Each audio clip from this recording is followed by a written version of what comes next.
తక్కువ నూనెతో అల్లం పచ్చడి చేసేద్దాం. అది కూడా హోటల్ స్టైల్లోనండి. సేమ్ టేస్ట్ వస్తుంది. చాలా సింపుల్గా అయిపోతుంది, చాలా ఫాస్ట్గా అయిపోతుంది.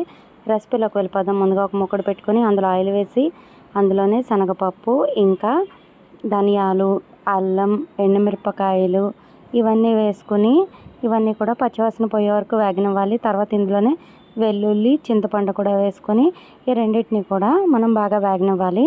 అల్లం వేగడానికి ఆయిల్ ఎక్కువ కావాలి. మనం ఇందులో ఆయిల్ తక్కువ వేసాం కాబట్టి ఇప్పుడు మనం ఏం చేస్తామంటే కొద్దిపాటి వాటర్ని వేసుకుంటామండి.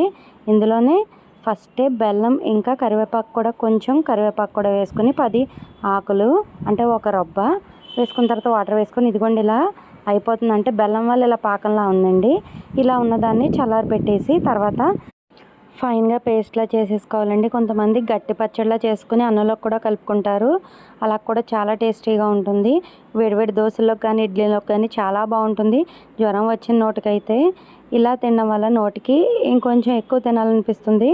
అంత బాగుంటుంది. జ్వరం వచ్చిన వాళ్ళకి పర్ఫెక్ట్గా ఉంటుంది. ఈ రెసిపీ మీకు నచ్చితే మీరు ట్రై చేయండి. మీకు ఏ విధంగా వచ్చిందో కామెంట్ చేయండి. నా ఛానల్ ఎవరైనా కొత్తగా చూస్తున్నట్లయితే సబ్స్క్రైబ్ చేయండి.